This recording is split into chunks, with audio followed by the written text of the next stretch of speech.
नमस्कार, स्वागत आहे तुमचं सुषमाज किचनमध्ये। नेहमी आपण मॅगी तर बनवतोच, पण आज थोडीशी वेगळ्या पद्धतीने हटके सर्वांना आवडणारी मसाला मॅगी आपण चायनीज पद्धतीनं बनवणार आहोत। अगदी सोपी पद्धत आहे। रेसिपी शेवटपर्यंत बघा, रेसिपीला लाईक करा, चॅनलला सबस्क्राईब करा आणि बेल नोटिफिकेशन पण ऑलवर प्रेस करा। आता आपण रेसिपीला सुरुवात करूया।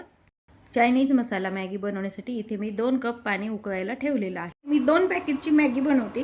पाणी उकळल्यानंतर थोडंसं तेल टाकून घ्या यामध्ये, म्हणजे मॅगी आपली अगदी सुटसुटीत छान तयार होते। एक पॅकेट मी फोडून यामध्ये टाकून दिले आणि आता दुसरं पण टाकतीये। शक्यतो जास्त बारीक कट नका करू, म्हणजे असे लॉंग लॉंग ह्याचे नूडल्स छान तयार होतात। 1-2 मिनिट मॅगी आपल्याला छान शिजवून घ्यायची, जसे आपण चायनीज नूडल्स शिजवतो ना त्याच पद्धतीनं। आपली शिजून झाली, एका चाळणीवरती आपण काढून घेऊया। एका भांड्यावरती चाळणी ठेवलेली आहे, त्यामध्ये शिजवलेली मॅगी आपण टाकून घ्यायची, म्हणजे मॅगीतलं जास्तीचे पाणी पूर्ण आपलं निघून जातं। मॅगीचे नूडल्स जे आहेत एकाला चिटकू नये म्हणून यावरती डायरेक्ट थंड पाणी टाकून घ्यायचंय। व्यवस्थित थंड करून घ्यायची, नूडल्स सारखीच। जसं नूडल्सला तेल लावतो थोडंसं तेल यावरती टाकून घ्यायचंय आणि छान त्याला लावून घ्यायचंय पूर्ण। म्हणजे बराच वेळ तुम्ही जर मॅगी ठेवली टिफिनला वगैरे दिली तरी असं तेल वगैरे लावल्यामुळे छान अशी मोकळी राहते।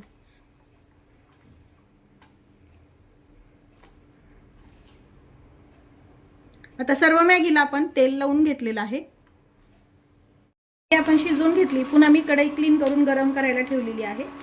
कढई गरम झाली, थोडंसं तेल किंवा तुम्ही बटर पण वापरू शकता। तेल गरम झालंय, यामध्ये थोडंसं बारीक चिरलेला लसूण आणि बारीक चिरलेला अद्रक टाकून घ्यायचे। चायनीज मध्ये अद्रक आणि लसूण आवश्यक आहे टाकण्यासाठी। इथं बारीक चिरलेली पत्ताकोबी, कांद्याची पात, बारीक चिरलेलं गाजर आहे, एक हिरवी मिरची, शिमला मिरची, बारीक चिरलेला टोमॅटो आणि कांदा आहे। या भाज्या मी बारीक चिरल्या, तुम्हाला जर उभ्या अशा लांब लांब चिरायच्या असेल तर तशा पण तुम्ही चिरू शकता। 1-1 चमचा साधारण आहे हे। पत्ताकोबी टाकून घेतली, कांद्याची पात टाकून घ्यायची यामध्ये, कांदा बारीक चिरलेला पांढरा, टोमॅटो, शिमला मिरची। भाज्याचं प्रमाण तुमच्या आवडीनं कमी जास्त करू शकता, किंवा याच्यात कोणत्या भाज्या जर हव्या असतील तर तुम्ही ते ऍड पण करू शकता, आणि गाजर। आता ह्या ज्या भाज्या आहेत आपल्या 2 मिनिट परतून झालेल्या आहेत।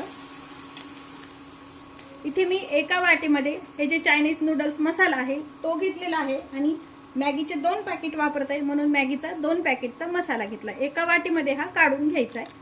हा कोरडा न टाकता थोडंसं जर यामध्ये पाणी टाकून मिक्स केला तर मॅगीला टेस्ट पण छान येते आणि असा मिक्स पण छान होतो। अगदी थोडंसं पाणी टाकायचं यामध्ये,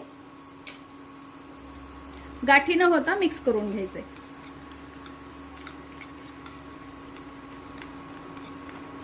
थोडंसं अजून टाकून घ्यायचं, 1-2 चमचे पाणी खूप झालं याला। या पद्धतीने तुम्ही नक्की मसाला टाकून पहा, मॅगी अगदी छान होते। आणि हा जो मसाला आहे या भाजीमध्ये, भाज्या परतलेल्या आहेत ना यामध्ये टाकून घ्यायचा आहे। मसाला टाकला की जे हे उकडून घेतलेले नूडल्स आहेत ते पण यामध्ये घालून घ्यायचे।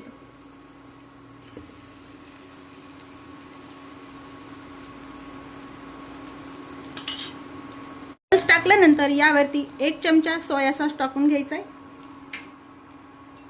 आणि चिली सॉस टाकून घ्यायचा आहे 1 चमचा। चिली सॉस किंवा याच्यात जे आपण मसाले वापरले ते तुमच्या आवडीनं कमी जास्त पण करू शकता, आणि व्यवस्थित छान मिक्स करून घ्यायचं। 2 उलटण्याने असं छान मिक्स करून घ्यायचंय। सॉसचं प्रमाण तुम्ही तुमच्या आवडीनं कमी जास्त करू शकता। टाकून मॅगी आपण छान मिक्स करून घेतली। इंडक्शन बंद करून घेऊया आणि एका प्लेटमध्ये आपण ही मॅगी काढून घेऊया। एक प्लेट घेतलेली आहे, यामध्ये ही मॅगी आपण काढून घेतोय। थोडीशी कच्ची आपली कांद्याची पात टाकून घ्यायची, ऑप्शनल आहे, नाही टाकली तरी चालते। कांदा पात टाकून घेतली, पाहू शकता अगदी छान मोकळी मोकळी अशी ही मॅगी आपली तयार झालेली आहे। रेसिपी तुम्हाला कशी वाटली हे कमेंटमध्ये नक्की सांगा। तसेच माझ्या चॅनलवर तुम्ही नवीन असाल तर चॅनलला सबस्क्राईब करा, रेसिपीला लाईक करा आणि रेसिपी शेअर करायला विसरू नका। अशाच नवीन रेसिपीसोबत पुन्हा भेटूया, तोपर्यंत बाय बाय। व्हिडिओ पाहिल्याबद्दल धन्यवाद।